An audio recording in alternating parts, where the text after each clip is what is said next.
I'm excited to announce our upcoming 2023 Banking with Life client-only event. It's going to happen in mid-October of 2023. It's going to happen downtown Fort Worth, Texas. Our whole team will be there. The team has been working very hard to make this an event that's not to be missed. I'll be there, have an opportunity to meet me, have an opportunity to meet the team. I'm going to be speaking. We'll have other guest speakers, and you'll have the opportunity to meet a room full of like-minded people. Think about that. A room full of people that are practicing becoming their own banker. They are practicing the infinite banking concept. You'll have the opportunity to meet with them and share with them. You got to be somewhere. You might as well be there. In this episode, I sat down with my friend Felipe Engineer, who happens to be an engineer. We had a lovely conversation that included things like correct foundations within the infinite banking concept. We discussed family dynamics, covering more than one generation. We talked about entrepreneurship. We even discussed the power of the infinite banking concept when things go wrong. We had fun, and I hope you enjoy listening. Thank you. Welcome to the Bank with Life podcast. I'm your host, James Neathery. And, I'm always excited to have guests on, and today is no different. I'm very excited that Felipe Engineer is with us. Felipe has been a client and a friend for several years now. He actually is an engineer. It matches his last name. I don't know the connection there, but that's pretty cool. He's a resident out in California, and he is the host of the EBFC show, in which he's in season 4 of that. And there you go. He has taken the time to share with us his experience with the infinite banking concept and business endeavors and anything else that he's willing to share. So good morning, Felipe. Good morning, James. Thank you for having me on the show. Super happy to be here. I'm excited to share with all the listeners all the cool things that I've been doing with IBC. And I can't wait to get into this episode with you. Perfect. I've been, looking forward to this. And actually, this is a reshoot. We recorded a few days ago, but we had technical issues on our end. So it's almost like a redo, and it is actually a redo. But we had a great conversation then, and I expect that we'll have another great conversation today. And I would like to know, my idea of, creating a podcast where in some episodes you have guests come on and share their experience and, their thought process, even in the beginning, whenever they first became exposed to the infinite banking concept. And then, the thought process that they went through to get to the point where they decided to implement it. And then, what they do with it and what they've done with it since they became exposed to the infinite banking concept. And I think that's very powerful because I always think back, 15 or 20 years ago, and I think I've been doing this for about 19 years. And when I was first exposed to this concept, Felipe, there was nothing, there were some radio ads, maybe some minor mentions on the internet, YouTube. I wasn't even probably big, and I wasn't even on YouTube back then or interacting with it. But it was hard to find somebody that you could share with.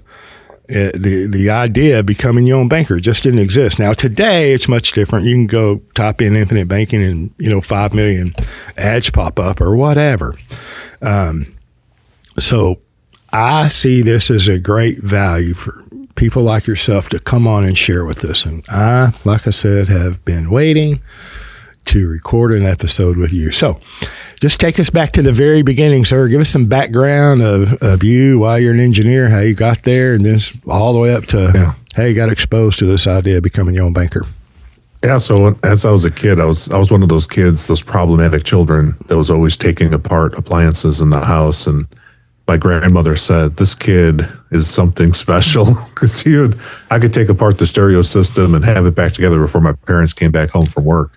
As a small child, they learned quickly not to leave a screwdriver out anywhere around the house because I'd pick it up and get into stuff. And so that sparked a curiosity to figure out how things would come together. And when I got through high school, I thought it's an obvious thing for me is to be an engineer of some kind because it's not too theoretical. It still requires some good problem solving, and I just love it. And then when I met my wife, we were dating. I ended up took her last name, hyphenated my name, And I always tell people the short answer to how I got engineer as the last name is it involves my father.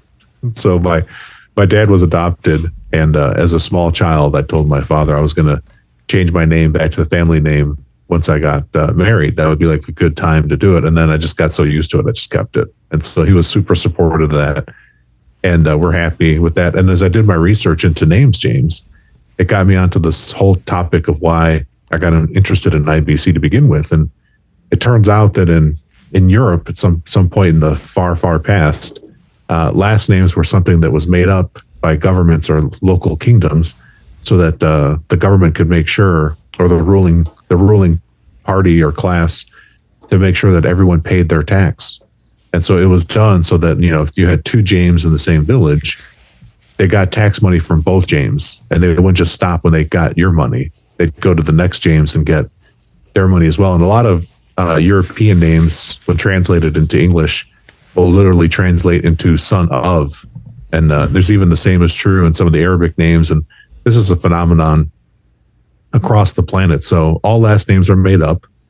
And it was no big deal for me once I did the research to get mine fixed to what I wanted it, which just coincidentally has paid dividends for me having that last name, especially being trained as an electrical engineer and working in construction now for almost 30 years. So on that note of taxes, James, when I figured out what taxes were, and I've been an entrepreneur and worked a full-time job for some time now, and earlier I was started a business in California, and the California taxes, James, for a brand new business like myself were so high that it evaporated all of my profits in every year for 3 years straight in a row.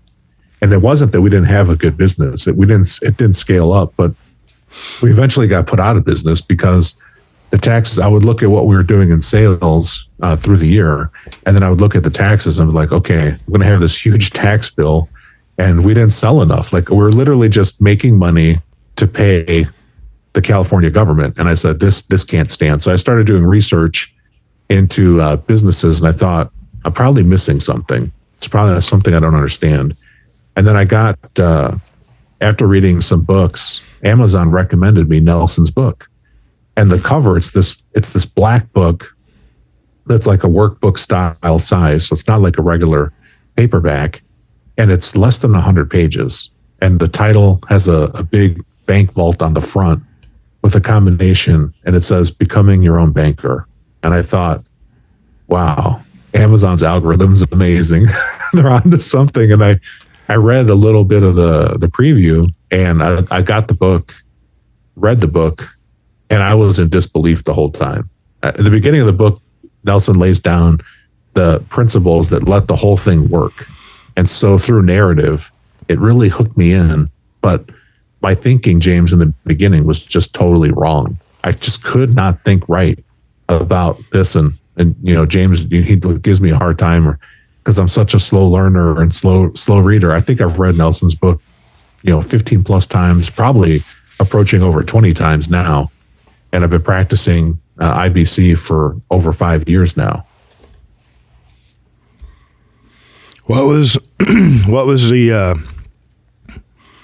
challenge? What was, reading the book, you're intrigued by the title, you get drawn in, and, the way Nelson wrote was pretty powerful. You got very simple, very straightforward, anecdotal, pedagogical, whatever that whatever is, a teaching tool, by example.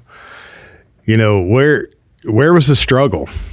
The first thing I didn't realize, I think some of the things for me in the first readings of the book was coming to the realization that I had abdicated my responsibility for my finances. And for me, being so strong-willed, that was really hard to swallow, that I had willingly or unwillingly given up control of what happens to the cash in my life. And that was tough. That was really tough to swallow, and it was undeniable. And, in the reading, when Nelson drew the picture of where he's describing what money is, like the supply of money in the world is, pretty much like the ocean. And he talks about creating a small harbor where water can come in and flow through your system before flowing out. That was a really eye-opening thing that I never realized. Like, I was just having money come in and I was letting other people, do well with my money, like in, 401k or stock market, or nobody saves in our generation, James, nobody saves money in the bank because you don't get anything for it. I remember before the rates did what they did, I think savings rates were like 0.05%. And then bank fees would still crush all of that money. And they wouldn't even send you a 1099 for interest because you didn't make anything after the fees. Yeah. And that's that. But now that's starting to change now as the prime rate's going up. But that was hard. I wasn't being responsible. I was just doing what everybody else was doing. And Nelson said it so beautifully in the book about how if you just do what everybody else is doing, you'll be like everybody else, and you'll have that average experience. Whereas now I'm doing something that I never find people in the wild, James, that are doing this and that have this type of attitude, because the predominant type of thinking is to just do what everybody else does. And there's some presuppositions on that, like paying taxes are good. And people that don't do their history, see what happened in 1913 before the United States, started income tax. And prior to that time, our government was having surpluses, budgetary surpluses, and we were able to, join in the war earlier that time because we weren't broke. Now, if our government had been broke, and yes, they raised taxes and did some more stuff afterwards, but before that, it was a totally different country. Yeah. The Federal Reserve started in 1913. You can't have a world war, Felipe, without a central bank. I know. It's funny how World War I started within like maybe 6 months of the creation of the Federal Reserve in 1913. Yeah, there's a lot of memes that I've come across on the internet, James, because I'm a child of the internet. I built my first computer in 1994, and I've built dozens of computers since. And even though I work in construction, I still do a lot of stuff with technology and tech. And your AV ninja, Justin, and I really nerded out on some codecs and some stuff that you probably were shocked at, like how much I knew about podcasting. But I think people don't realize, and this was something for me too. Like, I remember being in school at university, taking some liberal arts courses and hearing this phrasing of fiat currency, and not really looking into it. And I didn't look into it until after I started studying, like what Nelson put down in his book. And the other thing that I really love about Nelson's book is that he gives you a list of books to read after. He's like, if you want to learn more about stocks, here's some books that you should study. And he said, you shouldn't get into something that you don't understand. And this is something even Warren Buffett says, and people misunderstand it. Even Warren Buffett says, I won't invest in a business that I don't understand firsthand. But a lot of people will just give Warren Buffett money to let him do the investing and to make the money. But the real money's made when you're as close to the deal as possible. And so, like, for me, a recent book we talked about the last time, this is a little pamphlet published in 1850 by Frederick Bastiat called The Law. And I told James when I read that, I said, I listened to it on Audible. It's on YouTube. You can listen to it for free. I read The Law, or listened to The Law, probably 30 times in a week because I was flying back and forth. I just couldn't stop listening to it. And the remarkable thing about this economist in France during the 1840s, and he was writing this pamphlet, was that he was describing a set of conditions in France that exactly described the set of conditions we have in the United States today. And what can happen with the law, or, the monopoly of violence thing called government. And I think it was just amazing. And he even rightly was critical of the United States, saying that with tariffs and slavery, those were two things that could completely undermine our way of life and the promise of democracy if the U.S. didn't get those things right. And I think history will be the judge of whether we figure that out or not. And you look at what's happening now with the tariffs and the subsidies and all the programs. And James, I've done work in Europe as well through what I've done with Scrum, which is a management framework. And I wrote a little book about it called Construction Scrum. But in my travels to Europe, people often ask me, like, what would it take to have you come work in Europe? And the first time I got asked that question, I was in Ireland. And I said, well, let me ask you a question, because I was already practicing IBC. I said, what's the tax rate on the work that you do here? And people, without blinking, James, said 47%. And I said, so on a 5-day work week, at some point on Wednesday, Monday through Wednesday, you've only worked for the government. And then at some point on Wednesday to Friday, you've now worked for yourself. You're working half of your life for the government. And I was even at a conference in Ireland, in Dublin, and it was a conference, it was a construction conference. And the people were talking, James, and they said, we can't solve these problems without the government's help. And I was giving a talk, I was a keynote speaker, and I'd already heard this over the course of several days. And I said, I went to a project in Kinsale, near Kinsale in Cork, and we solved a problem where we overcame a schedule issue by ourselves with just the people on the site. We didn't have to ask the owner. We didn't have to ask the government. We didn't need anybody's permission. We just had to change our thinking about some processes. And we were able to improve a schedule by months, ultimately saving the client billions of dollars and getting to market faster with something. And I said, that type of thinking is a process change. I said, you almost will never need government to allow you to implement a series of steps in a different order. And IBC is exactly the same way. And IBC, an infinite banking concept, one of the few process changes that you do is you just put your money somewhere first. And the place you put your money first is premium payment for dividend paying whole life insurance. And then after that, you followed your normal processes. That's the only change I've had to make. And then, of course, I have a spreadsheet tracking all of this because it's just so much fun to see the numbers changing, James. But I told people at the conference, and people looked at me like I was a heretic. Yep. People, and they just weren't ready to take responsibility and experiment with the process themselves. And then when I went to Norway, in Norway, the first thing that people said, because it got the same thing, what would it take to have you come live and work in Norway? People are like, we want you here. I was like, I'd love to be there, except not in the winter when it's no sun for 3 months straight. But their taxes are about the same as what the Irish are paying. And I said the same thing. And there, they give you a straw man argument about the amazing healthcare system and what they have. And I said, okay, now I had an interview with one of the officials from the local city government in Molde, which is a small city in Norway. And we were talking about a city program that they had done. There were some elderly people that are in the healthcare system, Norwegians, and if they fall or get hurt, they can't get the care that they need in time because there's a wait. Because their government managed healthcare system, though it pays, you cannot get care in even 90 days. And so it depends on the type of injury. Obviously, emergency hospitals, some stays are totally different. But if somebody falls and breaks a hip or a knee or an arm, they're waiting to get care.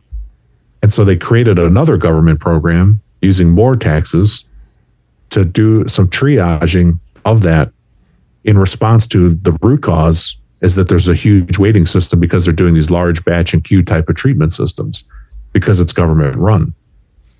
And that again, so I told the person that has given me the argument about the healthcare system, and I said, tell me a story about somebody that had some issue or need, and what did they do? And they gave me 2 stories about leaving the country to go get healthcare treatment outside of Norway. And I said, I don't think that system's giving you what you want if you have to leave the country to go get care for what the medical system deems, they call it, they even have a phrase for it that's called non-elective surgeries or stuff like that. It's the type of phrase that people that know medical terms will know what that it means. Non-elective surgeries, which is one of the things that got shut down during COVID as well, which hurt a lot of healthcare systems because that's where they make most of their money. But it was that type of stuff, James. And then that story happened again and again and again. Same thing happened in Germany. And I've heard, some of the same things with relatives I have in Mexico and friends in South America. Like, people abdicate their responsibility. Why not have it yourself? Why not be in control and then decide what you want to do yourself? And I think that for me, why I had to read Nelson's book so many times is because I had to mature. I had to grow up a little bit, James. And that was part of the reasons why I had to go through it so much. Plus, I know that you've had some talks on your show about saying that Nelson regretted putting the illustrations in the book, but as an engineer, I need numbers to anchor on. And those illustrations, I go through those to understand the intricacies of how the policy works. And when it becomes a self-sustaining thing, I study those illustrations all the time, James. And I super appreciate those. And I'll tell all your listeners that I have almost 2 handfuls of policies now in 5 years. And I've done what Nelson said can't be done in less than 20 years. I've made it so that every dollar of income becomes premium dollars first. And then I live from there, which is phenomenal. And I'm super happy that I did it in less than 5 years. But to do something like that, you have to just change. Like for me, I figured out change where my money goes first, and then live my life, follow that process, the infinite banking concept. And it is a concept and an idea. And I had to become more responsible first. There's an awful lot there, Felipe, going from, European taxes and the efficiency of government and the shock of talking with people overseas when you bring up the tax rate, and you total up all the taxes in the Scandinavian countries, and they're pushing 55-60%. Oh yeah. The 47%ish or what have you on the income tax. But yeah, there's nothing that the government can't make more efficient, right? And I mean, and if you look at the and I appreciate you being an engineer, and I appreciate engineers. There's no question. Nelson, he said that if he were to rewrite the book, Becoming Your Own Banker, he wouldn't use illustrations. But then in the book, he tells you to study the illustrations carefully, right? Yep. You look at what is going on in the illustrations. If you want to talk about passive income in retirement and rate versus volume and, just the characteristics of life insurance. And, I believe I'm a visual learner, right? I'm an audio learner, and I'm also kinesthetic. And I think that we all, we learn in our own ways, right? And maybe we're predominant visual or audio or kinesthetic, what have you. But I think there's a place for illustrations. There's no question. Where I get pretty adamant when it comes to illustrations, that's not where you make a decision of how to pay premium or how much to pay premium, or because there should be an understanding of what's going on behind those numbers on the illustration, which is exactly why you're going through them, to understand the intricacies, right? So, I appreciate you sharing that with me. So it's about 5 years. You've been doing this for about 5 years. So how long did it take you, when you were first exposed, Google's, or Amazon, Google algorithms, YouTube algorithms, brings up the suggested reading of the infinite banking concept, and you purchased it and you read it. There are some challenges there. How long did it, how did you go from that, the research, and then to the decision-making process of, oh my gosh, I am going to implement this? I mean, because you're an engineer, you look deep and long in several different ways before you actually, wrote a check to pay a premium. To use your word from, the Dallas-Fort Worth area, there are a lot of shucksters on YouTube that put out bad information on this type of concept. So I was using what Nelson had laid down because I broke it back down to just the process steps. And that's my filter to gauge whether the information I'm seeing is good or not good. And there's more not good information out there on this concept. And you've got the economic celebrities that just do nothing but talk against this because they don't understand it. And, they just use term. And so I think from the time that I read Nelson's book to getting my first policy was it probably took about 3 months. And it wasn't because I didn't contact somebody right away. I went to Nelson's website and he listed people that were life insurance agents that had been trained in IBC. and I found somebody local to my area, and I contacted that individual, and that person had read Nelson's book, had done the training, but they were like taking an alternative path, and there were some differences in how they were applying this. And I thought, okay, this guy maybe read the book, maybe passed the class, but he's not living it. And then I was already too far down the path, and I thought, okay, let's just get something built that meets my IBC. And Nelson tells you, and you have YouTube videos as well, James, where you tell people like, here are like 5 or 6 things that it needs to be a dividend paying whole life insurance policy. It may need to have, based on your goal, some term insurance temporarily so that you can put money into a certain level and not become a modified endowment contract.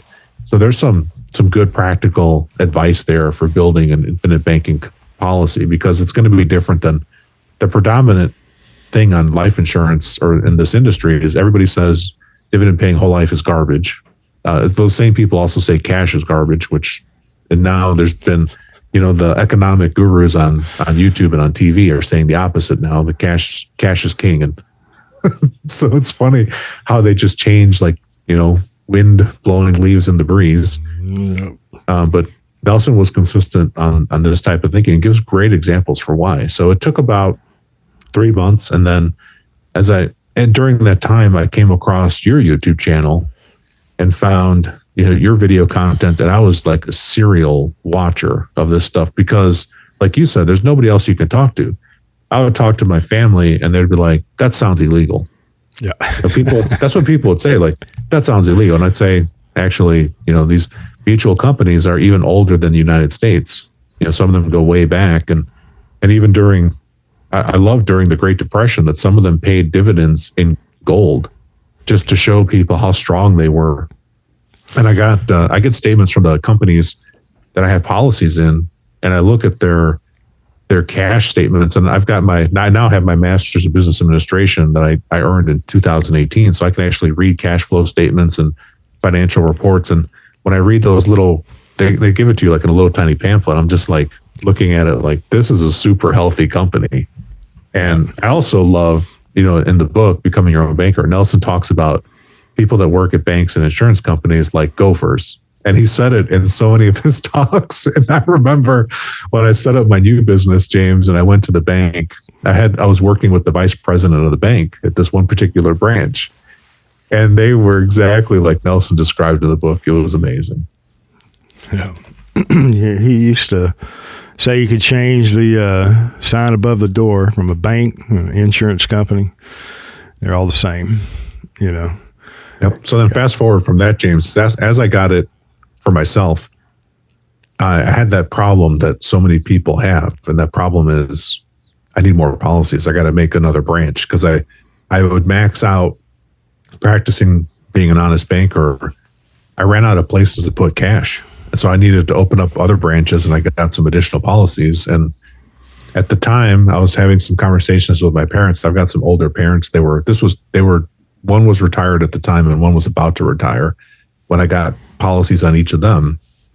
And I told them, I said, because they were like, why do I have to get my blood work done? Why do I have to do this? Why do I have to do that? The medical exam is like 20 minutes, but it was a big deal to mom and dad. And I had to tell them, I said, look, this is what I'm going to do. And then when you graduate, I will take care of all of the things I'll tie up all the loose ends. I'm the oldest son of 2. And I said, I want you to just focus on life. You're going to give me 20 minutes to go through this exam so that I can buy policies on you and make premium payments. And then when you graduate, I'm going to take care of whatever loose ends you have with your house, whatever loose ends with any of your stuff.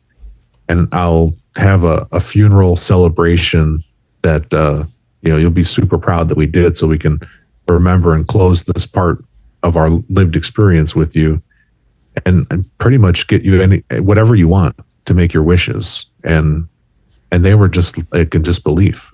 And I said, it's not free. Like, I'm paying premiums to make this happen.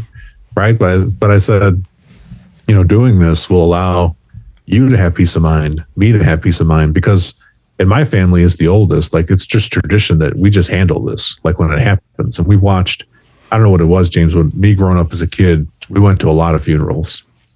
And, I remember seeing people just wrecked, even as a kid, and hearing my parents talking about, people weren't prepared. And as I've been a working professional in construction, people die sometimes on construction projects, James, or relatives of people die because people are graduating all the time. And statistically, 100% chance you're going to die at some point.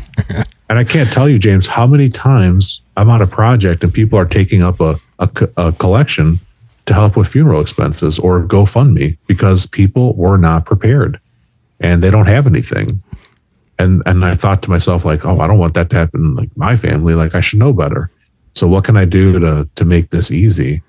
And so it was just like a super easy thing of solving the problem, of being prepared, being more responsible.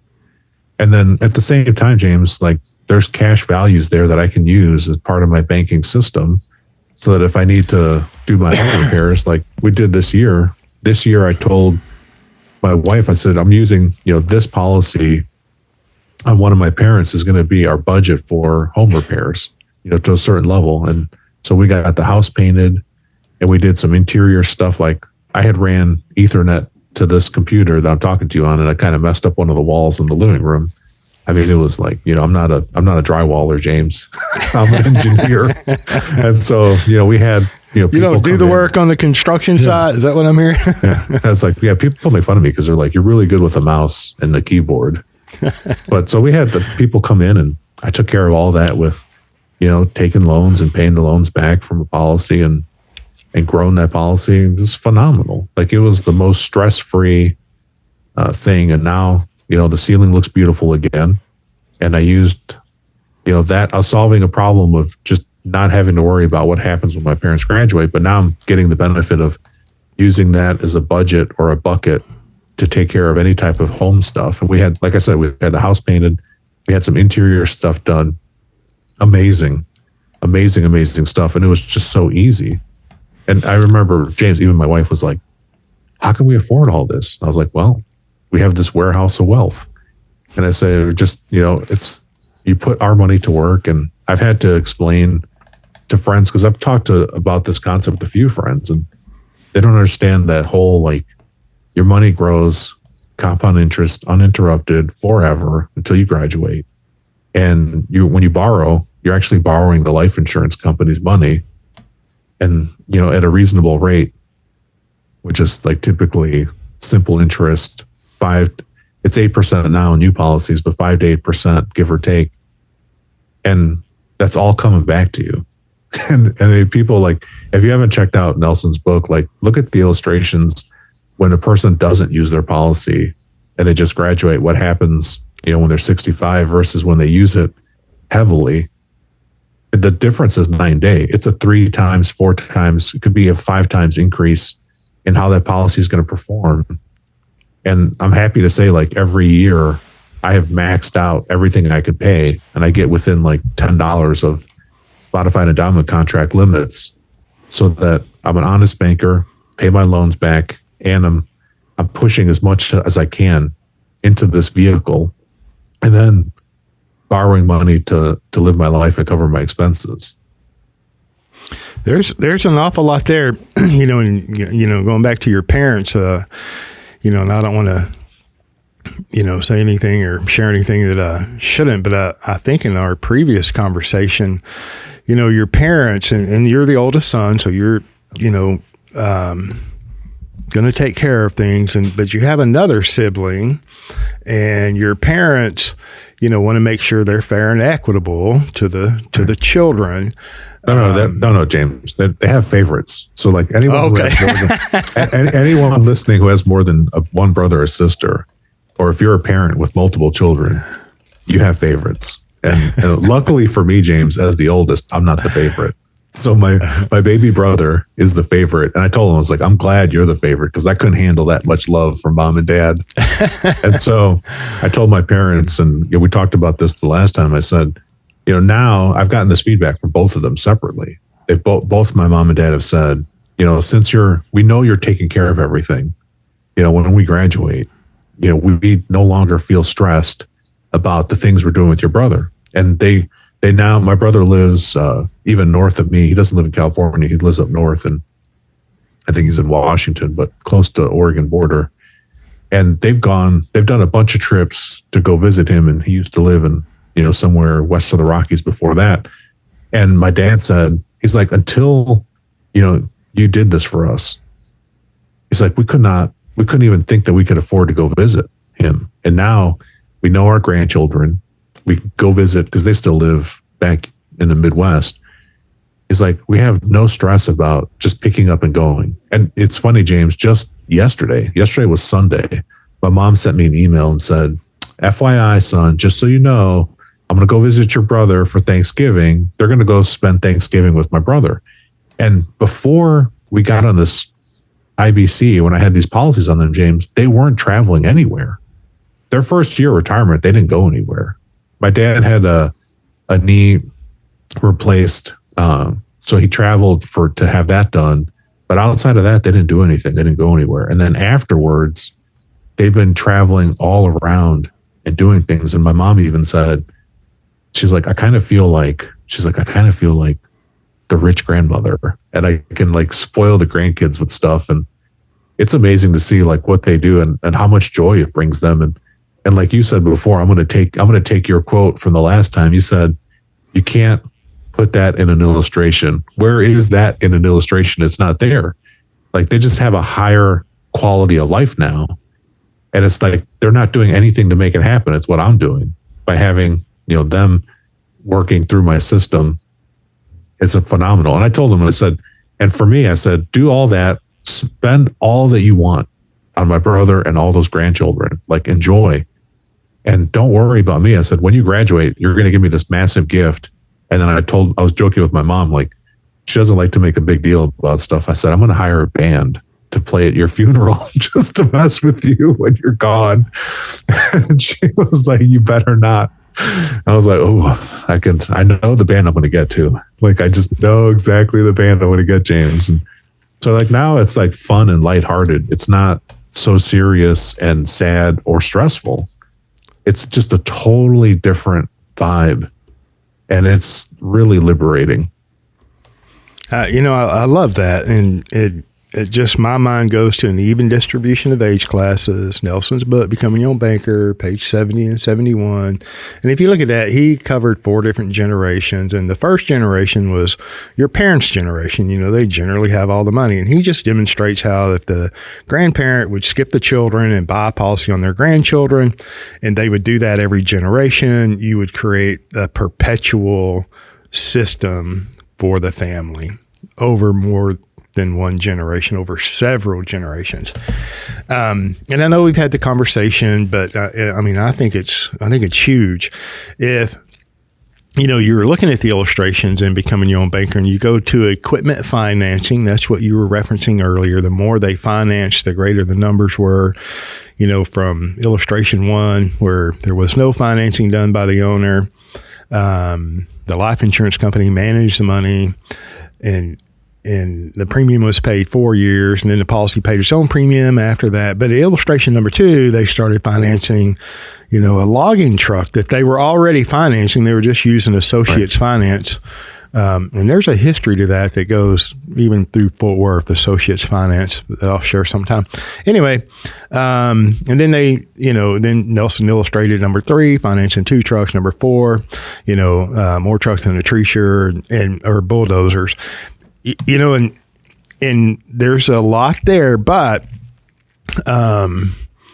if you look at illustration number 1, where there's no financing, and you compare that to illustration number 2, where he financed in the 5th year, it's the same policy. The only difference is what the owner did in the 5th year and beyond, what they financed, and then playing and being an honest banker. And instead of paying the interest to associates finance, that interest was redirected to the life insurance company. So the premium was being paid after year 4. Okay. But my point here is that the individual, and he could have financed a truck in year 2 instead of waiting to the end of year 4 and actually doing it in year 5. So, but he didn't. Nelson wanted to demonstrate and illustrate a fully capitalized system, or the capitalization phase separated from the financing. And so, and I like to bring that in and make the comparison with an even distribution of age classes. What you've actually done, instead of, the grandparents, which that generation typically has all the money, not the grandchildren and the children. But what you've done is you don't have grandchildren yet, number one. So you've backed up and started an even distribution of age classes on your parents' generation, right? And then, that's very powerful to me. And so Nelson laid out examples, and every one was different. Every case that he went through was different. The structure was different.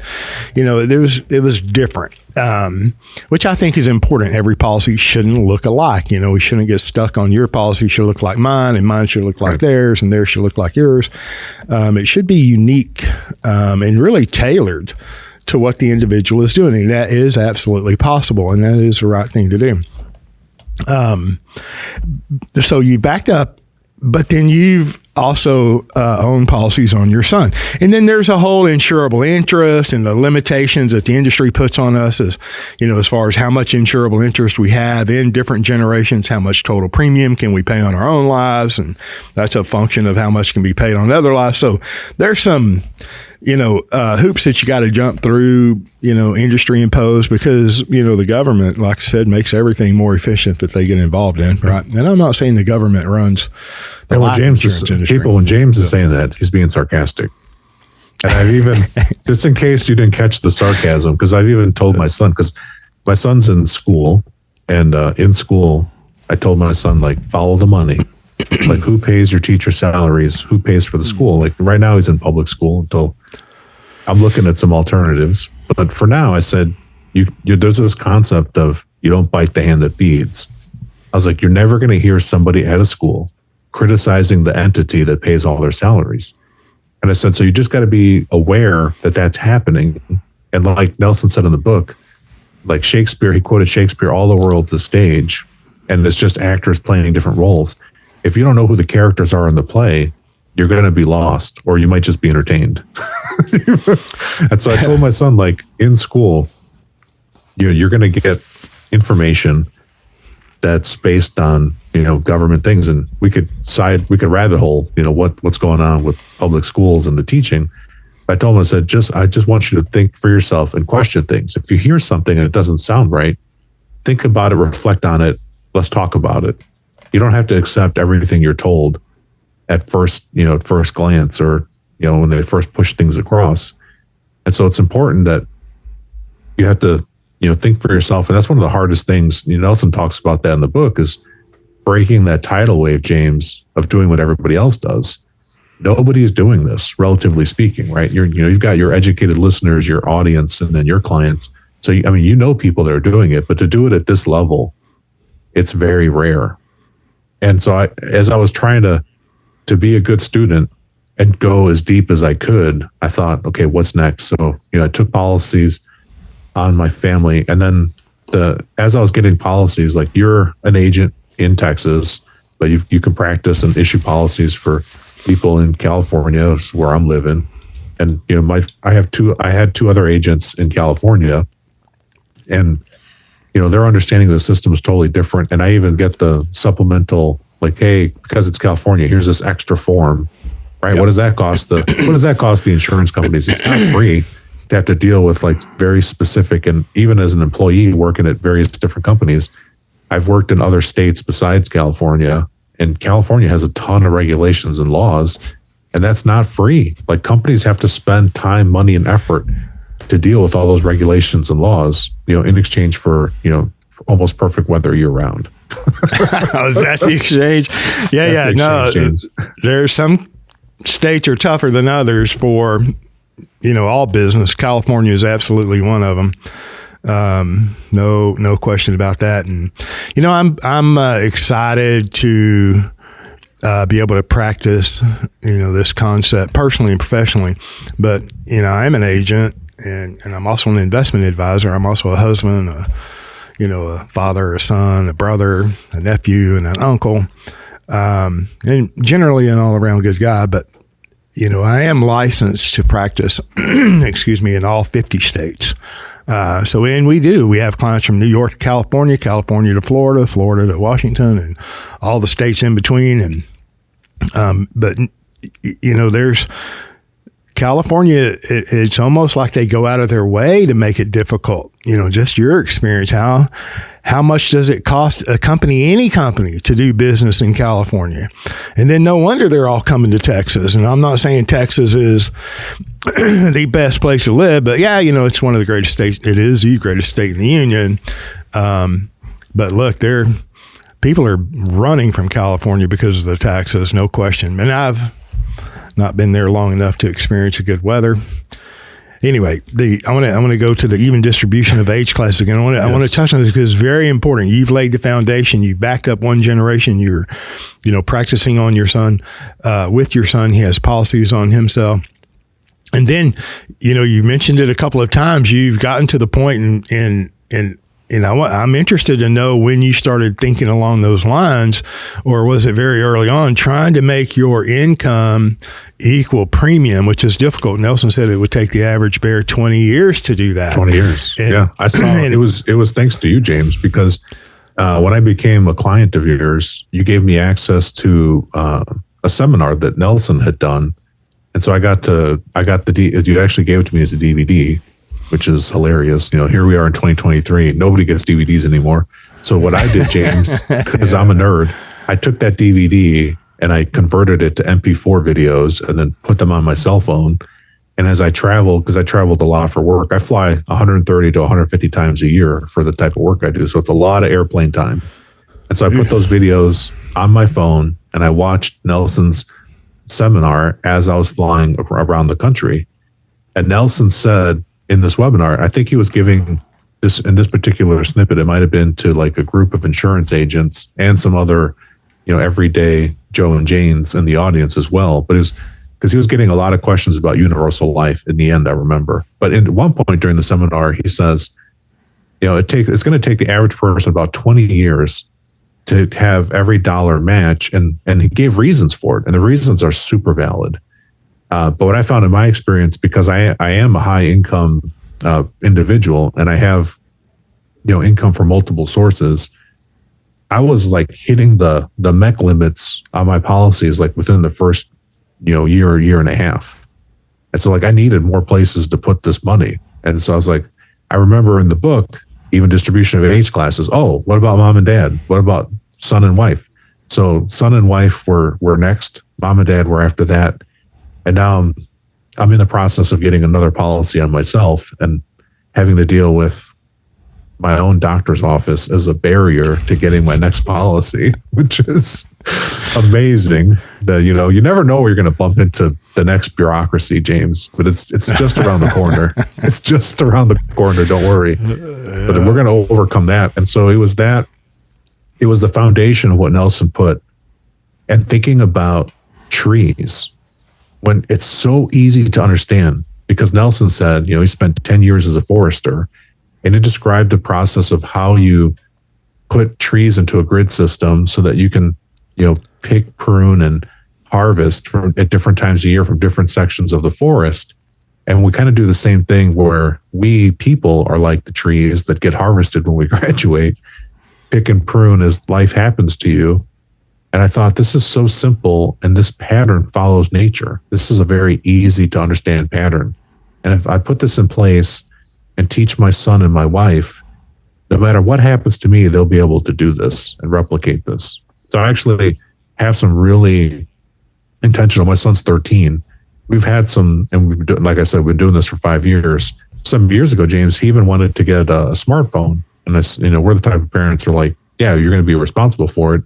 So I said, you're going to buy your phone using cash values from the policy that on you that I control, and you're going to pay that back every month with income that you're getting from allowances and a little bit of work you're doing. And he ended up paying that phone off early. And now, fast forward to now, we're getting new phones, because that's what you have to do in this world, James. Everything gets recycled, and we're going to have to get new phones because they become obsolete. And so now we're getting new phones. We're doing the same thing again. And of all the phones we're turning in, his actually has the highest value. So I told my son, like, your new phone is the cheapest because you got the biggest discount because you paid your phone off early and you've owned it for a long time. So congratulations, son. You saved the most money, between among the three of us. And so he's going to get the same phone as mom and dad. So all three of us are going to have the same exact phone. And, he's 13. And some of his friends have like what I would just call burner phones. Like they can only do like limited things. And, for whatever reason, how their parents are doing it with their kids. But it's like, this is just cool that he can learn how to finance it because he's still financing it through his system. And he gets the benefit of having it. And when he paid it off, I showed him, I said, here's what your policy was forecasted to do if we had not used it. And here's what it's doing now. Like when it started, James, the death benefit was less than $1 million. And now just with a little bit of usage, the death benefit's now over $1 million. And it's grown and it's growing and it's outperforming. So I'll say like every policy that I've had is far outperforming all the original illustrations because of what I've done with the policies. So this episode went a little long. We're going to end it here and pick up where we left off next week. Thanks for listening.